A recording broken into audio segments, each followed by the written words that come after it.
샬롬 샬롬 샬롬 샬롬 샬롬. 하나님 사랑합니다. 여러분 주 안에서 사랑합니다. 오늘 신명기 18장 말씀이죠. 요한복음 5장 36절에서 47절 우리의 선지자 그리스도이시죠. 18장에 모세는 이스라엘 지파들 가운데 분깃이 없는 레위인과 제사장의 분깃에 대해서 설명하고 있습니다. 아울러 그들의 직무와 역할에 대해서 다시 한번 우리에게 설명하고 있는데 이 내용 한번 다시 한번 살펴보도록 하죠.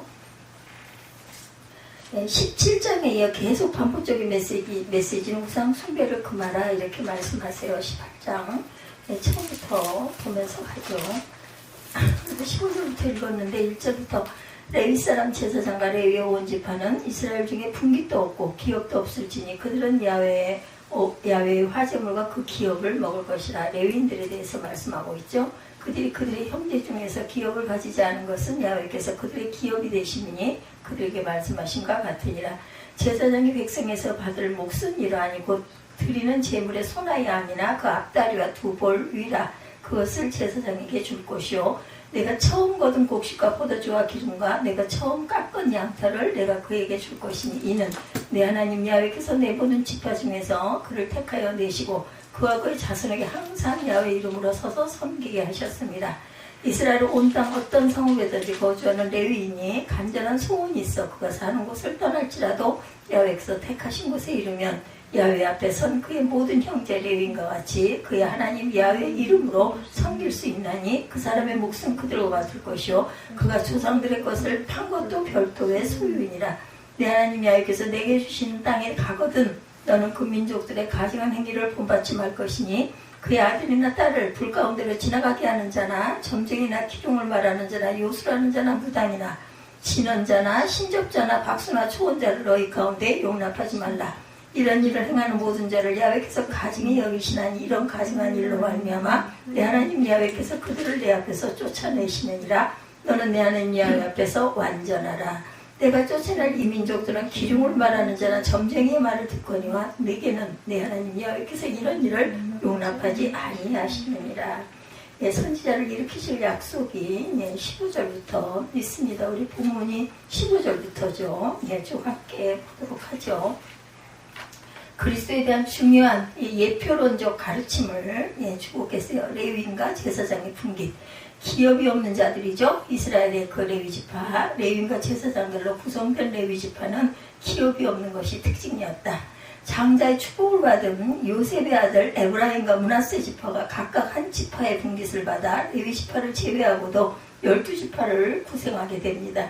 레위 지파의 생활은 그들의 직무와 역할과 밀접한 관련이 있는데 성전을 중심으로 해서 제사와 성전의 관리들을 성직을 맡아 했으므로 땅을 가지고 농사하는 일을 할 수가 없었어요. 레위인들.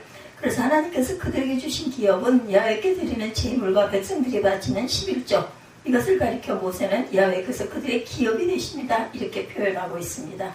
레위 지파가 받을 것이 구체적으로 규정되어 있는데 그것은 우양의 제물에 있어서 넙죽다리와 두 벌 위였고 처음 익은 곡식과 포도주와 기름과 양털 등이었어요. 기본적인 생활 필수품들입니다. 신명기 10장 8절이죠. 레위 족속의 직무는 야훼를 섬기는 일. 그때 야훼께서 레위 지파를 구별하여 야훼 언약궤를 매게 하며 야훼 앞에서 그를 섬기며 또 야훼 이름으로 축복하게 하셨으니 그 일은 오늘까지 이르느니라. 성소의 직무를 행하죠. 민수기 18장 3절입니다. 야훼께서 또 아론에게 이르시되 보라 내가 내 거제물 곧 이스라엘 자손이 거룩하게 한 모든 헌물을 내가 주관하게 하고 내가 기름 부음을 받았으므로 말미암아 그것을 너와 내 아들들에게 영관 물의 음식으로 영관 몫의 음식으로 주노라. 레위지파 사람들의 직무와 역할입니다. 레위지파에 속한 레위인이나 제사장들은 반드시 성소가 있는 중앙에만 국한되지 않고 이스라엘 각지에 흩어져서 여러가지 종교적인 직무를 담당합니다. 또한 율법 교사의 역할을 해요. 본문은 만일 지방에 있던 레위인들의 신앙적 열심으로 중앙 성소에 가서 직무를 수행하고 싶어하면 그것을 허용하라는 내용이에요. 즉 그들에게 본래 중앙 성소에 있던 레위인들과 똑같이 대우해 주라는 것입니다. 이것은 하나님을 섬기는 데 있어 중앙 성소가 독점적인 역할을 하여 생기는 폐단을 미리부터 막는 조치라고 볼 수가 있고 현대적으로 표현한다면 교권주의의 횡포를 막는 조치였다. 어찌됐든 이러한 예방 조치의 목적은 하나님을 섬기는 신앙의 순수성을 유지하기 위한 것이었다. 제사장 직무를 행함도 레위 족속의 임무였죠. 민수기 3장 6절에서 10절입니다. 레위 지파는 나아가 제사장 아론 앞에 서서 그에게 시종하게 하라 이렇게 말씀합니다. 그들이 회막 앞에서 아론의 직무와 온 회중의 직무를 위하여 회막에서 시무하되 곧 회막의 모든 기구를 맡아 지키며 이스라엘 자손의 직무를 위하여 성막에서 시무할지니 너는 레위인의 아론과 그의 아들들에게 맡기라. 그들은 이스라엘 자손 중에서 아론에게 온전히 맡겨진 자들이니라. 너는 아론과 그의 아들들을 세워 제사장 직무를 행하게 하라. 외인이 가까이 하면 죽임을 당할 것이니라. 레위 지파는 백성을 가르치는 역할을 해야 합니다. 역대하 7장 8, 9절입니다.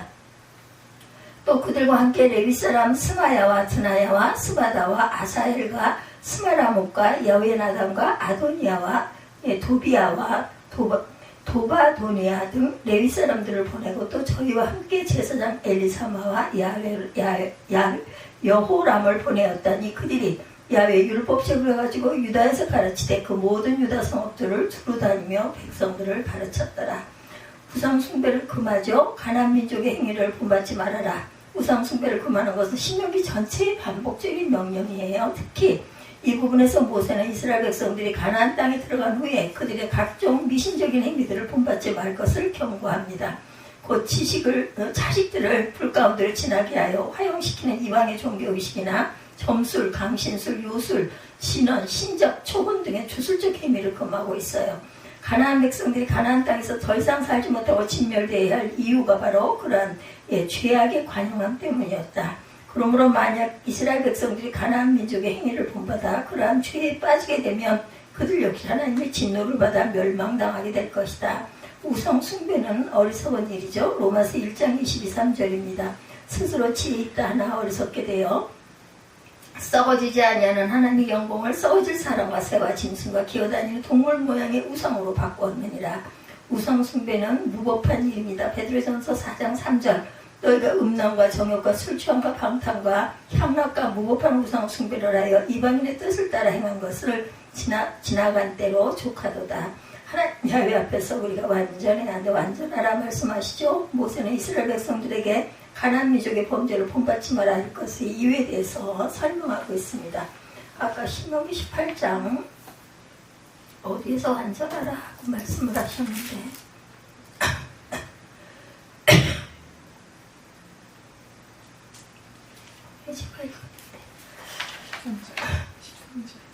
그들이 회막 앞에 아론의 직무와 온 회중의 직무를 위하여 회막에서 심화되 13절 18장 13절 이게 우리 신약에 나오는 말씀이어가지고 맞아 13절 너는 내 하나님 야훼 앞에서 완전하라 이렇게 말씀하죠. 예.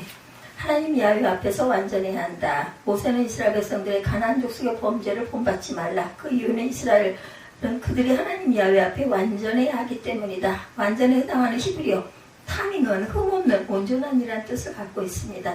하나님께서 요구하신 율법의 기준에 어긋나지 말 것을 뜻하죠. 하나님의 자녀들의 삶은 이같이 야훼 앞에서 완전하기 위하여 노력하는 것이라 한다.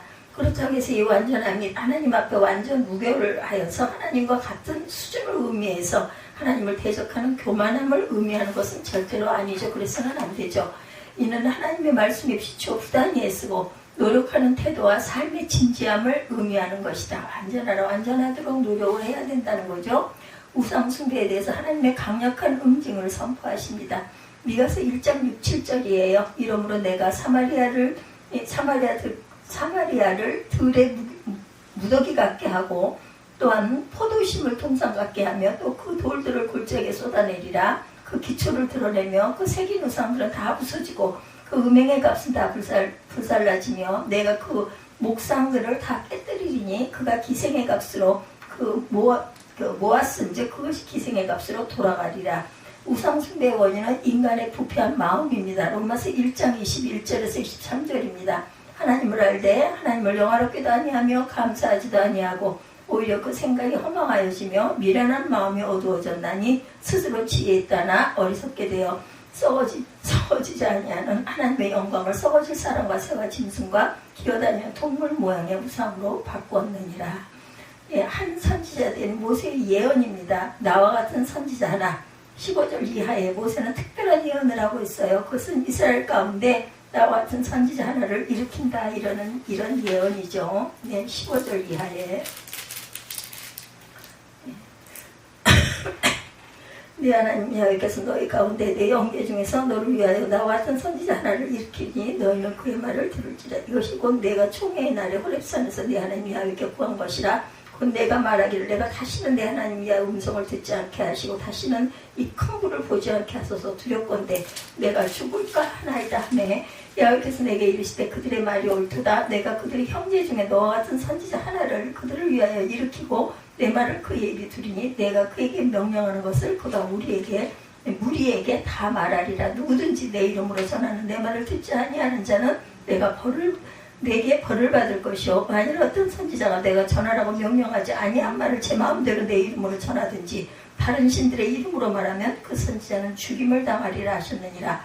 내가 마음속으로 이르기를 그 말이 여호와께서 이르신 말씀인지 우리가 어떻게 알려 하리라. 22절이죠. 만일 선지자가 있어 야훼 이름으로 말한 일에 증언도 없고 성취함도 없으면 이는 여호와께서 말씀하신 것이 아니요 그 선지자가 제 마음대로 한 말이니 너는 그를 두려워하지 말지니라. 이렇게 말씀하고 있습니다. 우상숭배에 대해서 하나님의 강력한 응징을 선포하시죠. 아까 제가 말씀드린 것 같아요. 미가서 1장 27절 우상숭배의 원인은 인간의 부패한 마음이다. 로마서 1장 21절에서 23절이죠. 썩어지지 아니하는 하나님의 영광을 썩어질 사람과 새와 짐승과 기어다니는 동물 모양의 우상으로 바꿨다 이렇게 말해요. 나와 같은 선지자 하나, 그것은 이스라엘 가운데 나와 같은 선지자 하나를 일으킨다는 예언이었는데 15절 이하에 특별한 모세는 예언을 하고 있습니다. 이 예언은 구약 선지자들의 예언의 특성인 원근 동시적인 이중적 의미로 해석해야 된다. 원근 동시적인 예언이란 1차적으로 자신의 시대나 가까운 미래에 대한 직접적인 예언, 2차적으로는 궁극적으로 성취될 그리스도에 관한 예수 그리스도에 관한 예언이 종말에 관한 궁극적 예언으로 해석하는 것을 말한다. 두 가지예요. 1차적으로 자신의 시대나 가까운 미래에 대한 직접적인 예언, 2차적으로는 궁극적으로 성취될 그리스도에 관한 예언이니 종말에 관한 궁극적 예언으로 해석한다. 모세의 이 예언도 1차적으로는 모세 이후에 나타나게 될 모든 하나님의 선지자들을 가리킵니다. 그리고 궁극적으로는 모세와도 같은 중보자의 역할을 하는 예수 그리스도를 가리킨다. 모세는 단순한 하나님의 선지자만이 아니라 이스라엘과 하나님 사이를 중재하는 제사장의 역할을 하였고 왕과도 같이 이스라엘을 다스린 사람이었어요. 그러한 예표론적 의미로 모세는 그리스도의 모형이었던 것이죠. 모세는 이렇게 자신과도 같은 역할을 하여 이스라엘을 인도하게 될 그리스도를 소개하고 있습니다.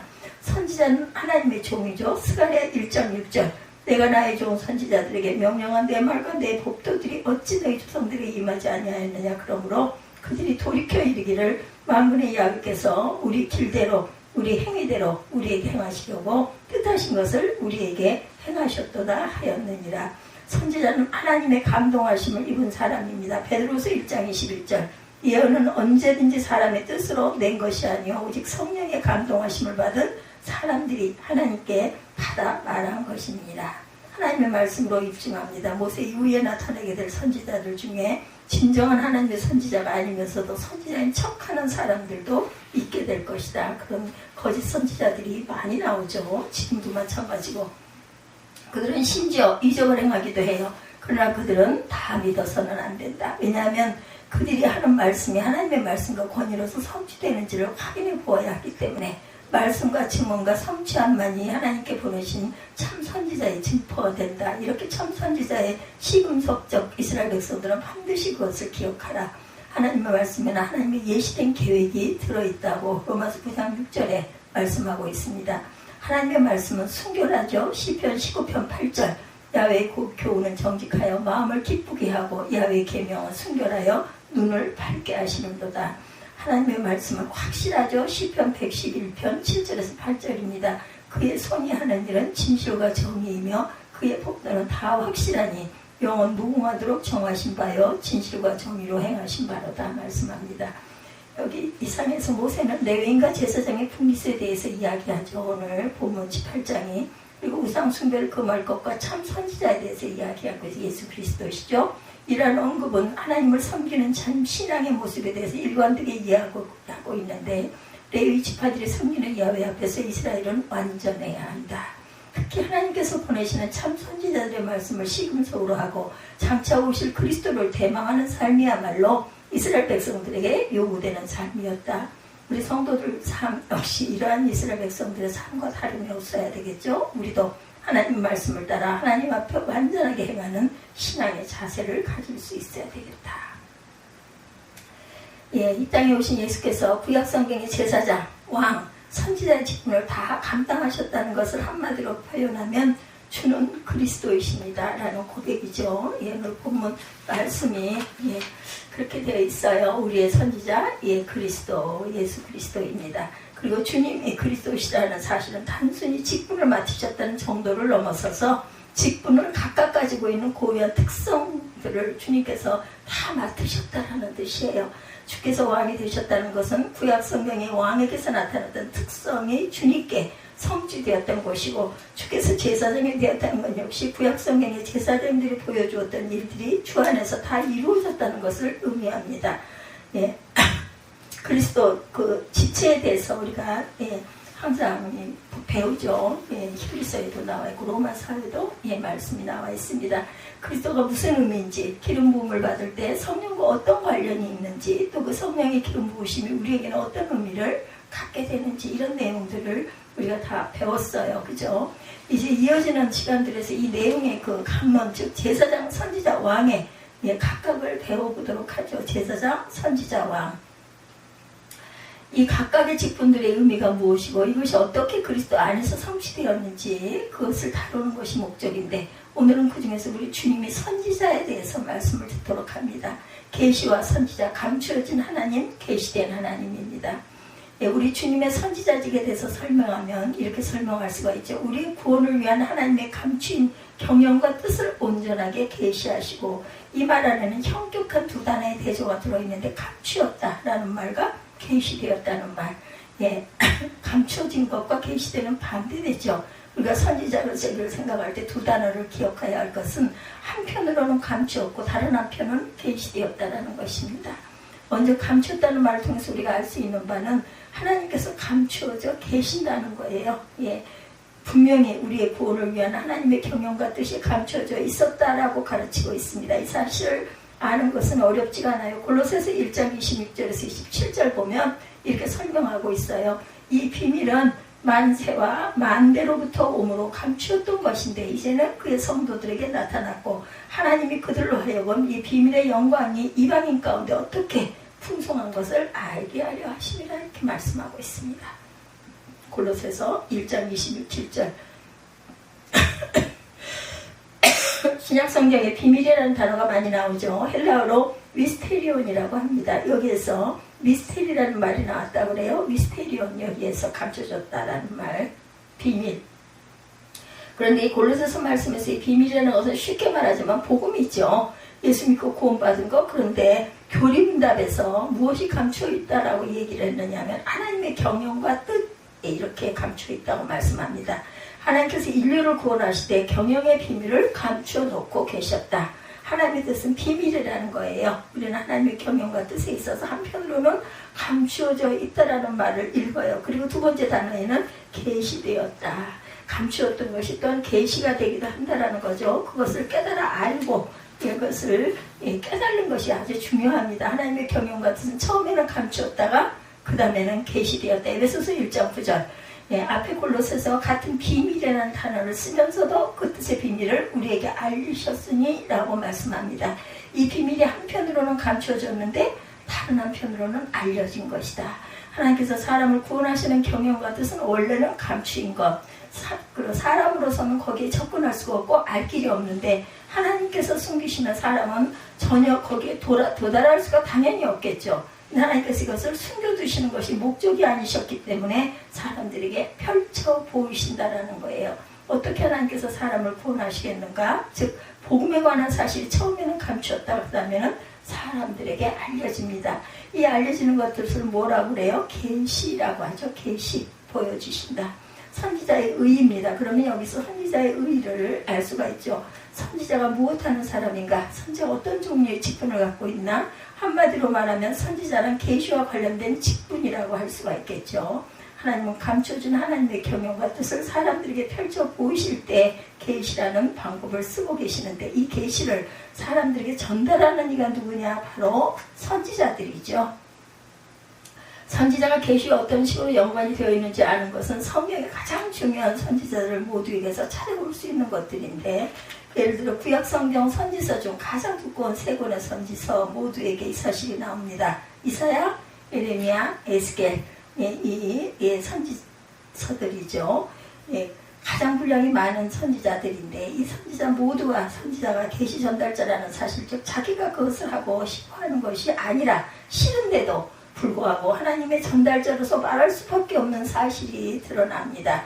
계시는 절대적으로 하나님으로부터 강압적으로 그 사명이 주어지죠. 내가 싫다고 안 할 수 있는 게 아니에요. 이사야 6장에 보면 이사야가 소명을 받는 장면 여러분들 아시죠? 하나님을 뵙고 이렇게 소리칩니다. 그때 내가 말하되 화로다 나여 망하게 되었도다. 나는 입술이 부정한 사람이요 입술이 부정한 백성 중에 거하면서 만군의 야훼신 왕을 배웠습니다. 이렇게 말하지 않습니까? 이스라엘은 자기 입술이 부정하다고 자기 백성이 부정했기 때문에 만군의 야훼를 뵐 수조차 없다, 이렇게 고백을 합니다.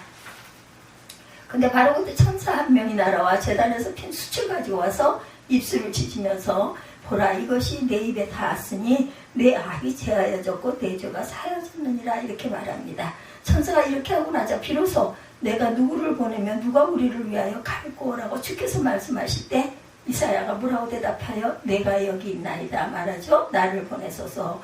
이사야는 자신이 선지자로서 부적합한 사람인 줄 알고 있었으나 하나님께서 그를 주권적으로 보내세요. 갈 수 있는 사람으로 만드십니다. 선지자는 자기의 의중과 상관없이 하나님의 뜻을 전하는 계시 전달자다.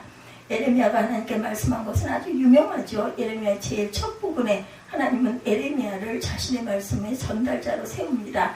내가 너를 복중에 짓기 전에 너를 알았고 내가 태에서 나오기 전에 너를 구별하였고 너를 열방의 선지자로 세웠노라. 예레미야 1장 5절이죠. 그런데 하나님은 이 말씀을 들은 예레미야가 말합니다. 슬프도소이다 주의하여 보소서 나는 아이라 말할 줄을 알지 못하나이다. 6절에 이렇게 말합니다. 예레미야는 자신이 없어요. 자기가 하나님의 뜻을 말하는 자가 된다는 것이 너무너무 두렵습니다. 그저 바로 그때 야훼께서 이사야에게 하셨던 것과 비슷하게 예레미야의 입에 손을 대시면서 숯불을 댄 것처럼 보라, 내가 내 말을 내 입에 두었노라. 보라, 내가 오늘날 너를 열방 만국 위에 세우고 너를 뽑으며 파괴하며 파멸하며 넘어뜨리며 건설하며 심게 하였느니라. 9절에서 10절에 이렇게 말씀하죠. 그래서 예레미야 어떠한 것과 관계없이 하나님은 예레미야 입에 자신의 계시를 이렇게 두셨다라는 것을 잊지 마시기 바랍니다. 예레미야 1장 9절 10절에 나온 내용입니다. 예레미야의 어떠함인 관계없이 하나님은 예레미야 입에 자신의 계시를 두셨다. 에스겔은 심판을 선포해야 하는 그 시대의 선지자의 사명을 따라 하나님으로부터 사명을 받죠. 에스겔 3장에 하나님께서 에스겔에게 너는 받은 것을 먹어라. 너는 이 두루마리를 먹고 가서 이스라엘 족속에게 고해라. 에스겔 3장 1절입니다. 두루마리를 먹이시죠. 두루마리를 먹은 후에 에스겔은 이스라엘에게 쓴소리를 할 수 있게 돼요. 하나님은 에스겔에게 이렇게 말씀하시죠. 7절에서 9절에 보면 3장 7절에서 9절입니다. 이스라엘 족속은 이마가 곱고 마음이 강박하며 내 말을 듣고자 아니하리니 이는 내 말을 듣고자 아니함이니라. 그러면 내가 그들의 얼굴을 대할 수 있게 내 얼굴을 곱게 하였고 그들의 이마를 대할 수 있게 내 이마를 굳게 하여 내 이마를 화석보다 굳은 금강석 같게 하였으니 그들이 비록 패역한 족속이라도 두려워 말고 그 얼굴을 무서워하지 말라. 이렇게 말씀하고 있습니다. 하나님이 하라 하시면 힘주시면 누구나 할 수 있죠. 에스겔의 힘으로 완악하고 이마가 굳은 이스라엘에 나아갈 수 있는 것이 아니었고 하나님께서 에스겔의 이마가 굳은 이들을 태양할 수 있도록 에스겔의 이마를 금강석같이 해주셨다고 말해요. 하나님께 자신의 뜻을 전달하시기 위해 선지자를 강하게 하신 것이다. 이 가장 중요한 선지자를 통해 확실하게 알 수 있는 사실이 바로 선지자는 계시 전달자이다. 계시는 하나님의 감추인 경영과 뜻을 드러내는 역할을 하는 것이고 선지자는 이것을 전하는 전달자가 되었던 것이다. 그러면 이 계시가 하나님의 감추인 경영과 뜻을 드러내는 것이고 하나님의 감추인 경영과 뜻이 복음 즉 사람을 구원하는 방법이라고 한다면 계시 전달자인 선지자는 사실은 무엇을 전달하는 사람인가? 구원을 전달하는 자인 것이에요. 앞서 말한 내용을 따라 한번 다시 생각해보면 계시는 하나님의 감추인 경영, 하나님의 감추인 뜻을 드러내는 역할이다. 하나님의 경영과 뜻은 사람을 구원하는 일입니다. 근데 하나님이 이 구원 계획은 원래 감추어 있기 때문에 사람 스스로는 절대로 이 구원에 도달할 수가 없다. 오직 하나님께서 계시로 이것을 펼쳐주셔야만 우리가 그 구원에 도달할 수 있게 된다. 그렇다면 하나님의 구원 계획을 펼치시는 것이 계시인데 이 계시를 전달하는 것이 선지자라면 선지자야말로 실로 구원을 전달한 자가 아닐 수 없는 것이죠. 선지자를 이해할 때 반드시 계시라는 측면 그리고 구원이라는 측면을 생각해야 된다. 선지자로 오신 그리스도세요. 제목이기도 하죠. 예수께서 선지자로 할 때 바로 이 점을 접근합니다. 예수님은 진정한 의미로 계시 전달자이시고 따라서 구원의 전달자이셨다라는 것.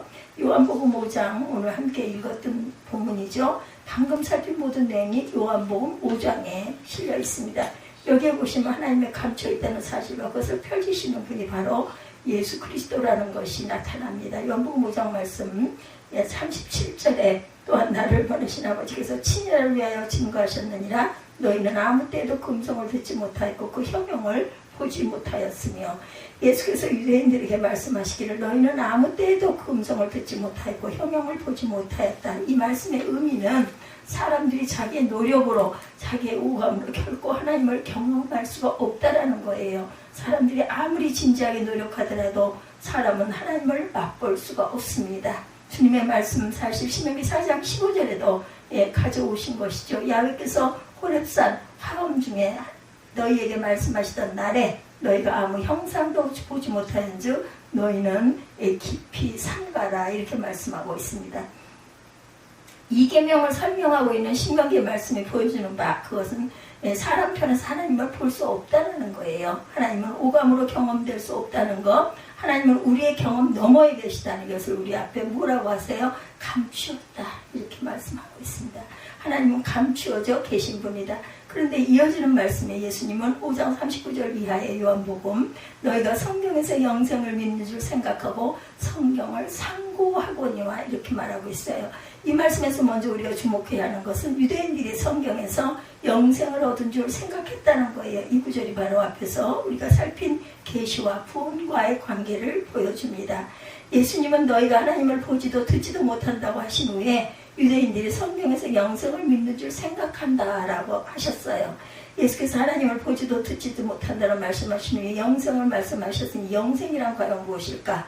하나님을 보고 듣는 것이죠. 하나님의 생명입니다. 하나님 안에 거하는 것이 바로 영생이다. 중요한 것은 유대인들이 이렇게 하나님을 듣고 보고 경험하는 방법을 성경에서 얻은 줄을 여겼다라는 점이에요. 조금 전 하나님이 감춰 있다고 했어요. 그렇다면 하나님 우리의 오감으로 경험되지가 않습니다. 우리의 능력으로 접근할 수가 없어요. 그런데 유대인들은 이 하나님을 어떻게 만날 수 있다고 생각했을까? 성경을 통해서 만날 수 있다고 생각한 거죠. 이유는 답은 간단합니다. 하나님께서 성경을 통해서만 우리를 만나 주시기 때문이다. 그것을 다른 식으로 말하자면 계시가 구원을 가져온다라고 할 수 있겠죠. 감추어진 하나님의 경영과 뜻이 계시될 때 바로 거기에 구원이 있다라는 뜻을 가지고 있습니다. 그러므로 요한복음 5장은 우리가 앞서 살핀 내용의 고스란히 나오죠. 하나님이 감추어져 있다는 사실과 계시가 이 감추어진 하나님을 드러내준다는 사실을 말씀하고 있습니다. 그리고 주님이 뭐라고 말씀하세요? 이 성경이 곧 내게 대하여 증거하는 것이로다 말씀합니다. 감추어진 하나님을 계시하는 것이 선지자의 임무예요. 따라서 요한복음 5장 39절 말씀은 예수께서 자신을 선지자로 천명하시는 내용이다. 예수님은 선지자들이 하나님을 계시해서 보여주었던 것들이 바로 자신이라고 말씀합니다.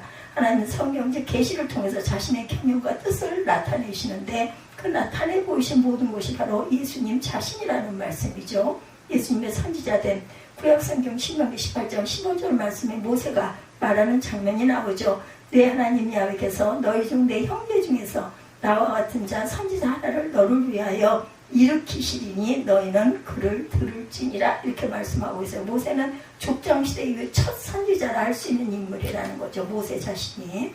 모세는 사실 선지자와 왕, 제사장 모두를 겸한 인물로 보아야 하지만 왕정이 후에 생기고 제사장에 아론이 있었다는 것을 생각한다면 모세는 가장 강력한 의미에서 선지자라고 볼 수 있다. 근데 이 모세가 오는 날 있을 한 선지자에 대해서 말합니다. 조금 더 뒤에는 이 선지자에 대해 조금 더 자세하게 설명하죠. 신명기 18장 18, 9절에 내가 그들의 형제 중에 너와 같은 선지자 하나를 그들을 위하여 일으키고 내 말을 그의 입에 두리니 내가 그에게 명하는 것을 그가 우리에게 다 고하리라. 무릇 그가 내 이름으로 고하는 내 말을 듣지 아니하는 자는 내게 벌을 받을 것이요. 신명기 18장 18, 9절입니다. 모세는 훗날 일어날 이 선지자가 야훼의 말을 입에 담은 자가 될 것이고 백성들은 그의 말을 들어야 할 것이고 그렇지 않으면 벌을 받을 것이다. 근데 사도행전 3장에 보면 오순절 성령 강림이 있은 후에 베드로가 설교하면서 이렇게 말하는 장면이 나와요. 모세가 말하되 주 하나님이 너희를 위하여 너희 형제 가운데 나 같은 선지자 하나를 세울 것이니 너희가 무엇이든지 그 모든 말씀을 들을 것이라. 누구든지 그 선지자의 말을 듣지 아니하는 자는 백성 중에서 멸망하리라 하였고 이렇게 말씀합니다. 베드로의 설교에 신명기 18장을 인용했다는 것은 아주 분명하죠. 그렇다면 신명기 18장이 말한 이 훗날 있은 선지자는 과연 누구를 가리키는 것일까? 사도행전을 통해서 알 수 있는 것 바로 예수 그리스도십니다. 주님이 바로 모든 선지자의 성취이신 것이죠. 베드로는 덧붙여서 이렇게 말합니다. 24절에 또한 사무엘 때부터 몸으로 말한 모든 선지자도 이때를 가리켜 말하느니라. 마태복음 23장에도 보면 예수님 스스로도 이렇게 말씀하시는 장면이 나와요.